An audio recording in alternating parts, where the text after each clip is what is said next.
정치 역학관계 유형이라고 해서 아마 저한테 수업을 안 들어보신 분들은 물론 대부분 안 들어보셨겠지만 다른 데서 수업을 들어보셨어도 이렇게 수업을 진행하는 한국사는 아마 처음 보실 거예요. 그러니까 주제별로 수업을 진행하는 것을 잘 들으시면 제가 아까도 얘기했지만 도움이 많이 되십니다. 정치 역학관계 유형이다라고 했어요. 우리 국사 문제가 총 20문항이 나오는데요. 20문항 중에서 13문제는 정치사 문제거든요. 그러니까 20문항 중에서 13문항 정도는 정치사입니다. 그러니까 결국 정치사가 굉장히 비중이 있다 이렇게 보셔야 되는데, 이 정치사를 그러면 정치사로만 이해를 해야 되느냐, 그런 게 아니에요. 정치의 그 힘, 정치적인 어떤 힘의 관계, 그러니까 예를 들어서 왕권이 강화됐다, 아니면 왕권이 약화됐다, 이런 것도 정치적 역학관계거든요. 근데 왕권이 강화되고 약화되는 것은 단순한 어떤 왕이 자기가 왕이 돼서 야, 나 이제 강화시킬래 이러면 강화되는 게 아니거든요. 왕권을 강화시키려면 어떤 메커니즘들이 필요하죠. 그 메커니즘들에 대해서 알아봐야 돼요. 근데 그게 사상이 될 수도 있고 종교가 될 수도 있고 뭐 여러 가지가 될 수 있거든요. 그러니까 예를 들면 이런 거예요. 우리가 이제 국사를 공부하다 보면 여러분들이 이제 불교사에 대해서 공부를 많이 해요. 그러니까 모든 스님들의 이름도 다 외우셔야 되고 우리나라 절 이름을 다 외워야 됩니다. 그리고 그 절의 위치까지도 다 물어보거든요. 근데 이제 수험생들이 공부할 때 이런 것들을 공부를 안 하시면, 아니 씨발 내가 크리스찬인데 뭐 이렇게 중두를 다 외우라고 그래, 뭐 이렇게 돼요. 아니 실제로요. 근데 중두를 외우는 게 아니거든요. 사실 스님을 외우는 게 아니고 그 시대의 어떤 이념과 사상을 제시해주는 사상가들을 공부하는 거예요. 그래서 불교가 우리나라에서는 되게 중요해요. 그리고 조선은 유교 국가예요. 성리학의 나라인데 성리학자들 이름을 다 외우고 성리학 이론을 우리가 공부해야 돼요. 왜? 그걸로 그 성리학을 통해서 뭐가 만들어지냐면 정치적 역학관계가 만들어지거든요. 그러니까 이게 보통 어려운 부분이 아니라는 거죠. 그러니까 불교 이론을 통해서 그걸 가지고 정치 역학관계를 잡아내고, 성리학의 이론을 가지고 정치 역학관계를 잡아내고, 이게 보통 힘든 게 아니에요. 그래서 수험생들이 본 경기에 들어가면 이것 때문에 그냥 헐떡이고 그냥 이해를 못하니까 외워버리거든요. 근데 제 수업의 특징은 외우지 않고 이해를 하는 거거든요. 중요한 건 왜가 중요해요. 왜가.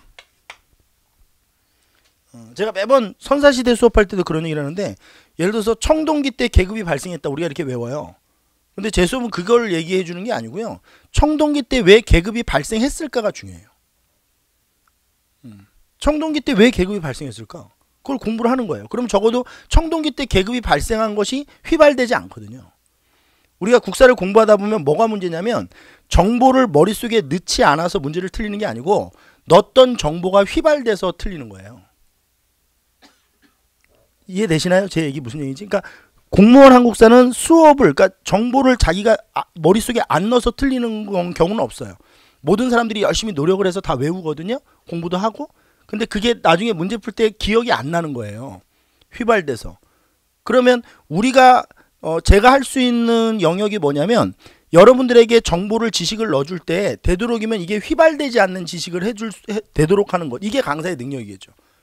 많이 전달해주고 많이 까먹으면 그건 강사가 아니거든요. 그래서 제가 매번 얘기하는 게, 그럼 휘발되지 않도록 하는 좋은 방법이 뭐냐? 이해하는 거예요. 이해하면 휘발되지가 않아요. 잘. 물론 이해해도 휘발돼요. 근데 좀 덜하다는 거죠. 아무래도 이해를 하고 외운 지식은 아무래도 이게 휘발성이 좀 덜하죠. 그래서 가급적이면 휘발을 안 하도록 하는 것, 그게 제가 제안하는 방법이거든요. 그러기 위해서 제일 좋은 방법은 두 가지인데, 이해를 하는 건데요. 이해를 하면 어떻게 되냐면 부수적으로 따라오는 게 있어요. 이해를 하면 과목이 재밌어져요. 근데 여러분들도 중고등학교 때 대학 때 다 공부를 해봐서 아시겠지만 과목이 재밌어야 점수가 나와요. 그 과목이 재미가 없으면 억지로 하잖아요. 인상 쓰면서. 그럼 그거는 원하는 점수를 만들 수가 없어요. 그래서 제가 농담으로 그러는데, 그러면 다시 한번 얘기할게요. 과목이 재밌어지려면 어떻게 해야 되느냐? 이해해야 돼요. 그리고 이해를 해야 재밌어져요. 그러면 이상하게 선생도 좋아져요. 그러니까 처음에 볼 때는 왜 저렇게 생겼어? 뭐 이러는데 수업을 듣다 보면 되게 좋아져요. 그럼 선생님이 좋아지면 이상한 건 점수가 올라간다는 거예요. 참 특이해요. 그리고 제가 싫잖아요. 제가 그럼 점수가 잘 안 나와요. 왜냐면 싫은 사람 얘기를 귀담아 듣진 않거든요, 사람이. 우리가 일상적 생활 속에서도 자기가 별로 싫어하는 사람들이 얘기하는데 이렇게 귀담아 듣게 됩니까? 아니죠. 자기가 사랑하고 좋아하는 사람이 얘기해야 집중하고 귀담아 들어요. 그래서 강사랑 학생이 소통하는 거는 점수로 직결돼요. 제가 18년 동안 강의를 하고 있거든요. 근데 18년 동안 강의하면서 느끼는 건 뭐냐면 수험생의 표정을 보면 그 수험생이 어떤 점수대가 나올지 예상이 가능하다는 거예요. 그게 무슨 얘기냐면 저를 아주 지긋하게 사랑하는 눈빛으로 보잖아요. 그럼 점수가 잘 나와요. 그건 아마 100%입니다. 근데 만약에 수업을 하는데 뭐 이러고 있잖아요. 그럼 이상하게 그분은 점수가 안 나와요. 근데 그게 예외적인 일이 아니고 너무 당연한 일이라는 거죠. 가르치는 사람이 싫은데 어떻게 경청해서 듣겠어요. 근데 이거를 이제 소통을 하는 데 있어서 제일 중요한 건 뭐냐면 재미가 있어야지 경청을 하죠. 재미가 있으려면 이해를 해야 돼요. 그러니까 이해를 안 시키면 다 휘발되고 재미도 없고 아무것도 얻을 수 없죠. 그러니까 시간이 걸리더라도 이해를 하는 게 중요합니다. 자, 그럼 다시 본론으로 돌아올게요. 제목을 정치 역학관계라고 썼는데 우리가 이제 불교, 유교, 이제 유교 중에서 성리학 이런 걸 우리가 1, 2주에 걸쳐서 배울 거예요. 그럼 이제 불교를 만약에 다시 한번 보죠. 이 불교를 정치 역학관계 유형과 연결시키는 거거든요. 그러면 이제 이런 거예요. 예를 들어서 사람이 어떤 행위를 한다고 봅시다. 이 행위가 역사적으로 의미가 있다라고 판단되면 이걸 이제 정치 사건이라고 불러요. 우리가 이제 사건을 배웁니다. 이게 이제 역사적으로 의미가 있는 사건이면, 그러니까 뭐 개인이 똥 싸고 이런 거는 안 배워요. 왜냐면 그거는 의미가 없잖아요. 근데 뭔가 행위를 했는데 그 행위가 의미가 있다라고 역사학자가 판단하거나 아니면 그 행위로 인해서 전체적인 어떤 이 정치적 틀이나 사회 구조가 바뀌거나 이런 거를 우리가 배우거든요. 정치 사건사라고 해서. 그러면 결국 이 사건을 일으킨 것은, 이 행위를 일으킨 것은 이 사람 머릿속에 들어있는 뭔가 이념이나 가치관 때문에 이 행위가 일어난 거거든요. 그러니까 결국 이 사람이 가지고 있는 교육 수준, 가치관, 종교 이런 것들을 이해하지 않고는 이 사람의 행위의 본질을 이해할 수가 없어요. 근데 불교라고 하는 거는 고대, 그러니까 삼국시대 때 들어와서 고려시대까지 우리나라 사람들의 어떤 행위의 지배 이념이거든요.